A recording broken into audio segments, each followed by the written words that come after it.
Hola, muy buenas a todos. Nosotros somos el equipo de la Camachiza y les traemos el experimento de la doble rendija de Thomas Young. La materia es física moderna y nuestros integrantes son los siguientes. Muchas gracias, afición. Este para vosotros. ¡Sí! Bienvenidos al fascinante mundo de la física cuántica.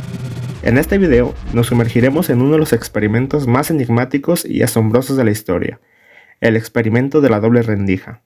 Prepárense para desafiar sus percepciones sobre la realidad y adentrarse en un viaje hacia lo desconocido. Acompáñenos mientras exploramos cómo la luz y la materia se comportan de maneras extraordinarias, desafiando nuestras intuiciones más arraigadas. Es hora de descubrir los misterios detrás de las rendijas y desvelar los secretos del universo. Pero antes de comenzar con este experimento, partiremos de lo básico.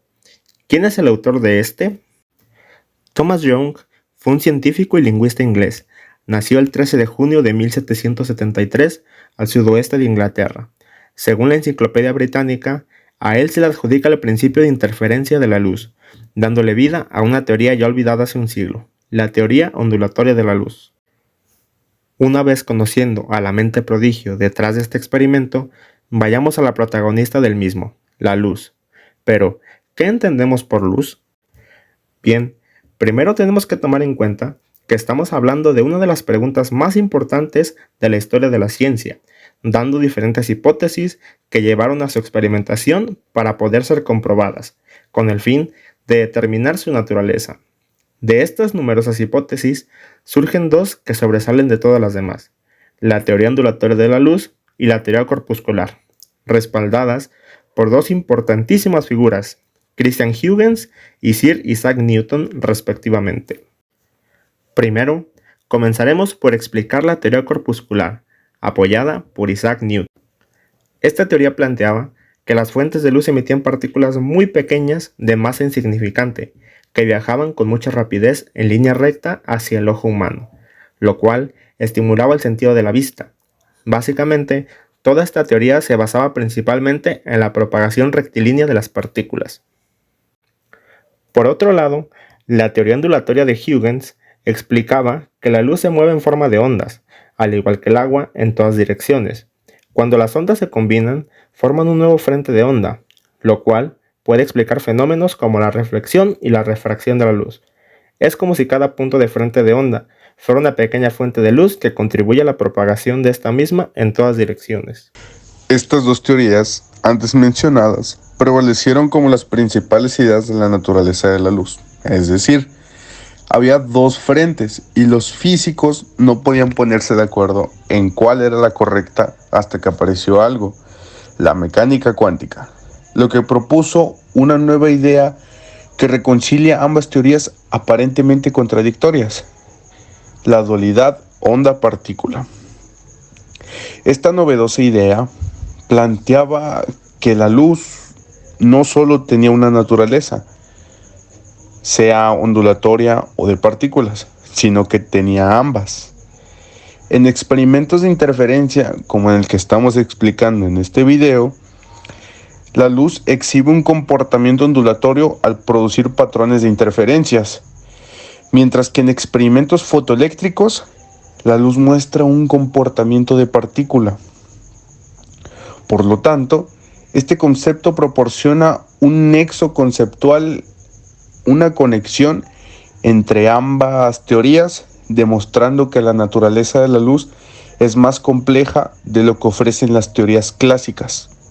Muy bien, ahora que entendemos un poco más sobre la naturaleza de la luz, voy a explicarles un poco sobre otras características que nos van a ayudar a entender este experimento. Como mencionamos anteriormente, la naturaleza de la luz es dual. En este caso, su propagación es de forma ondulatoria. Por ejemplo, imaginemos que tiramos una piedra a un lago. Las ondas se propagan en todas direcciones desde el punto en donde la piedra entró en contacto con el agua e interactúan con los medios que se encuentran rebotando y volviéndose a dispersar. De esta misma manera es como se propaga la luz. Otra característica importante es la intensidad de la luz. La intensidad luminosa, ¿Qué es? Bueno, la intensidad luminosa es una unidad para medir cuánta luz llega a un punto específico. Esta se define como la cantidad de flujo luminoso que atraviesa una unidad de superficie, en una unidad de ángulo sólido y se miden en candela. En la siguiente fórmula se muestra cómo calcular la intensidad luminosa, donde I es la intensidad luminosa, F es el flujo luminoso y ohm es el ángulo sólido. Muy bien, la siguiente característica es la iluminación. Esta es otra característica importante de la luz. Esto es bastante sencillo. Si la intensidad de la fuente lumínica aumenta, el flujo luminoso que interactúa en su entorno lo hace con ella. En la siguiente fórmula se explica cómo calcularlo, donde E es la iluminación, F es el flujo luminoso y A es la superficie. Hay algunos casos o ocasiones especiales en la que la superficie, el ángulo θ, es igual a 0 grados y la ecuación cambia un poco. E sigue siendo lo mismo, iluminación, R es la distancia y es la intensidad luminosa. Muy bien, a continuación les mostraré un pequeño ejemplo muy sencillo de cómo calcularla. Una lámpara incandescente de 100 watts tiene una intensidad luminosa de 125 candelas. ¿Cuál es la iluminación de una superficie situada a 3 pies bajo la lámpara? Utilizamos la misma fórmula que se mencionó anteriormente, sustituyendo los valores. E es igual a I sobre R al cuadrado. I es igual a 125 candelas. R es igual a 3 pies elevado al cuadrado. Haciendo esta operación nos va a dar un resultado de 13.888. Lo redondeamos a 13.9 lumens sobre pie cuadrado. Una vez que explicamos, comprendimos y analizamos las bases correspondientes, podemos ir al plato principal. ¿En qué consiste el experimento de la doble rendija planteado por Young?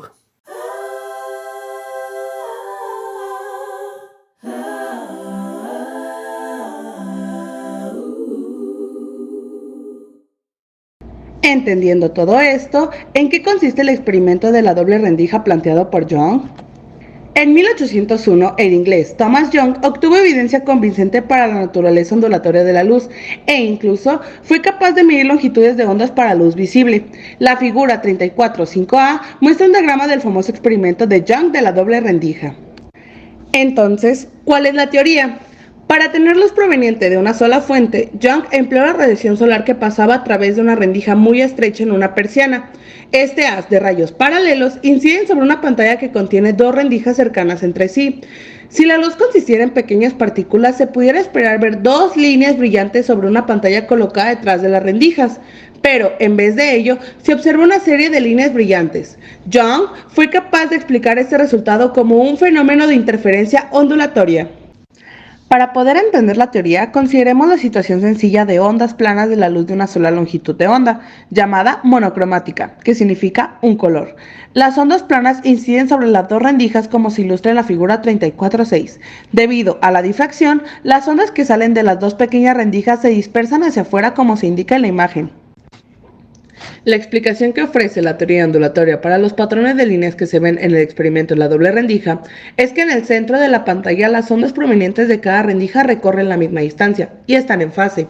A este ángulo U, la onda inferior recorre una distancia adicional de un número entero de la longitud de onda y las ondas están en fase. A partir del triángulo sombreado, note que la diferencia en trayectoria es igual a d seno de θ.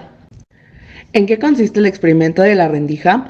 Las ondas se dispersan en todas direcciones después de pasar a través de las rendijas, pero solo se muestran para tres ángulos diferentes. Las ondas provenientes de las dos rendijas recorren una misma distancia, así que están en fase. Una cresta de una onda llega al mismo tiempo que la cresta de la otra onda. Por lo tanto, las amplitudes de las ondas se suman para formar una amplitud. Esta es interferencia constructiva. Ahora, habiendo explicado lo anterior, veremos el tema de las interferencias. La interferencia constructiva también ocurre cuando las trayectorias de los dos rayos difieren por una longitud de onda, o en este caso cualquier número entero de longitud de onda. También aquí existirá brillo en la pantalla. Pero si un rayo recorre una distancia adicional de media longitud de onda, las dos ondas estarán exactamente fuera de fase cuando lleguen a la pantalla. Las crestas de una onda llegan al mismo tiempo que los valles de la otra onda, y así se suman para producir amplitud cero. Esto es interferencia destructiva. También, las dos rendijas actúan como si fueran dos fuentes de radiación. Se les denomina fuentes coherentes porque las ondas que salen de ellas tienen la misma longitud de onda y la misma frecuencia y conservan la misma relación de fase mutua en todo momento. Esto ocurre porque las ondas provienen de una sola fuente a la izquierda de las dos rendijas, lo que divide el haz original en dos. Solo se observa un patrón de interferencia cuando las fuentes son coherentes. Si dos pequeñas bombillas eléctricas sustituyen las dos rendijas, no se vería el patrón de interferencia. La luz emitida por una bombilla tendría una fase aleatoria con respecto a la segunda bombilla, y la pantalla estaría iluminada de manera más o menos uniforme. Ahora, la intensidad en el patrón de interferencia de doble rendija. El patrón de interferencia producido por una luz coherente de dos rendijas, que serían S1 y S2 como lo vimos anteriormente, produce una serie de franjas brillantes y oscuras. Si las dos ondas monocromáticas con longitud de onda L están en fase en las rendijas, los máximos puntos brillantes se presentan a ángulos θ dados por ecuaciones que vimos anteriormente también, como d seno de θ igual a m lambda, y los mínimos puntos oscuros se presentan cuando d seno de θ es igual a m más un medio por lambda, donde m sería un entero en este caso. Pasaremos con algo más de teoría de lo que vimos anteriormente. Se determinará la intensidad de la luz en todos los puntos del patrón, suponiendo que si cualquier rendija estuviera cubierta, la luz que pasa a través de la otra se difractaría, lo suficiente para iluminar una gran porción de la pantalla, de manera uniforme. La intensidad de la luz en cualquier punto es proporcional al cuadrado de su amplitud de onda, al tratar la luz como una onda electromagnética, y es proporcional al cuadrado del campo eléctrico, que será en este caso la letra E. Además, el campo eléctrico en cualquier punto P, véase la figura 3412 que está a su izquierda, en la figura que está ahí, será la suma de los vectores de campo eléctrico de las ondas proveniente de cada una de las dos rendijas, E1 y E2 respectivamente, puesto que E1 y E2 en esencia son paralelos sobre una pantalla lejana en comparación con la separación de las rendijas.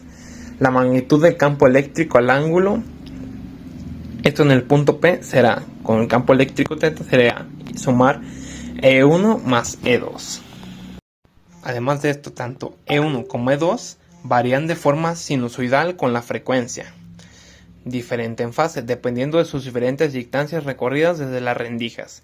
El campo eléctrico en P se puede representar entonces para la luz proveniente de cada una de las rendijas. Además, donde E sub índice 10 y E sub índice 20 son sus respectivas amplitudes, y es la diferencia de fase. El valor depende del ángulo θ, así que ahora se determinará como función de θ.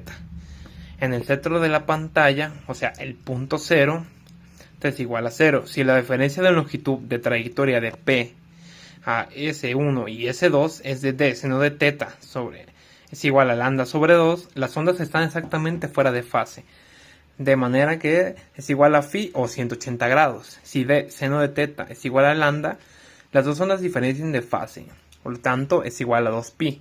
Así, en general, se relaciona con θ mediante las siguientes fórmulas que se observan en la pantalla. Y para finalizar, estas son nuestras fuentes bibliográficas. Gracias por su atención.